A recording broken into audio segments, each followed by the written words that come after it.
গণ আন্দোলনের মুখে ৩৬ দিনে আওয়ামী লীগ সরকারের পতন। এখন দায়িত্ব নিয়েছে অন্তর্বর্তীকালীন সরকার, শান্তিতে নোবেল পুরস্কার জয়ী ডক্টর মুহাম্মদ ইউনূসের নেতৃত্বে। এই সরকারের সামনে মূলত ৫টি চ্যালেঞ্জ দেখছে বার্তা সংস্থা এএফপি। কিন্তু চ্যালেঞ্জগুলো কি? সেনাবাহিনী। অন্তর্বর্তীকালীন সরকার বেসামরিক নেতৃত্বে পরিচালিত হলেও সেখানে সেনাবাহিনীর কতটা নিয়ন্ত্রণ থাকবে সেটি এখনো স্পষ্ট না। তবে আনুষ্ঠানিকভাবে না থাকলেও এই সরকারের সামরিক নেতৃত্বে বড় প্রভাব থাকবে বলে মন্তব্য ওয়াশিংটন ভিত্তিক চিন্তন প্রতিষ্ঠান উইলসন সেন্টার সাউথ এশিয়া ইনস্টিটিউটের পরিচালক মাইকেল কুগেলম্যানের। আইন শৃঙ্খলা।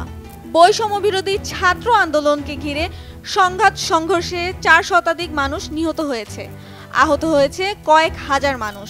নিহত ও আহতের তালিকায় রয়েছে পুলিশ সদস্যও।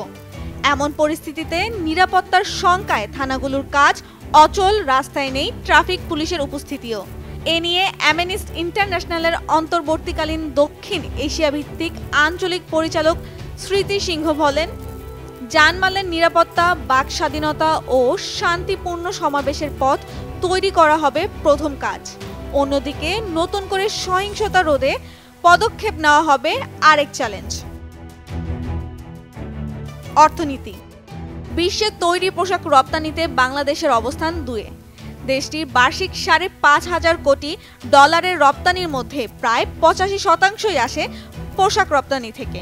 সাম্প্রতিক অস্থিরতার মধ্যে মার্কিন প্রতিষ্ঠান হুলা গ্লোবাল জানিয়েছে, কিছু ক্রয়াদেশ বাংলাদেশের বদলে অন্য দেশে দিয়েছে তারা। নির্বাচন। ইন্টারন্যাশনাল ক্রাইসিস গ্রুপের বিশ্লেষক টমাস কিনের মতে, শিক্ষার্থীদের বিক্ষোভ ব্যাপক জনসমর্থন পাওয়ার একটি বড় কারণ এবারের জানুয়ারির জাতীয় নির্বাচন। গত ১৫ বছরে দেশটির প্রতিদ্বন্দ্বিতামূলক কোনো নির্বাচন হয়নি। অন্তর্বর্তী সরকারকে বাংলাদেশের গণতন্ত্র ফেরানোর জন্য দীর্ঘমেয়াদে কাজ শুরু করা প্রয়োজন। এ নিয়ে মাইকেল কুগেলম্যান বলেন, অন্তর্বর্তী সরকারের মেয়াদ কতদিন হবে, কবে নির্বাচন হবে এবং নির্বাচনে কারা অংশ নিতে পারবেন সে সম্পর্কে এখনো কিছু জানা যাচ্ছে না। ন্যায় বিচার।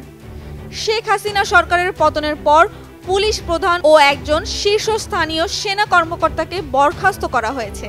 বিক্ষোভের সময় গ্রেফতার ছাত্র জনতা ছাড়াও রাজনৈতিক বন্দীদেরও ছেড়ে দেওয়া হচ্ছে। ক্রাইসিস গ্রুপের টমাস কিং বলেন, সাম্প্রতিক সময়ে ঘটে যাওয়া মর্মান্তিক ঘটনাগুলোর বিশ্বাসযোগ্য তদন্ত ও যথাযথ আইনি ব্যবস্থা নেওয়ার মতো দায়িত্ব নিতে হবে নতুন সরকারকে।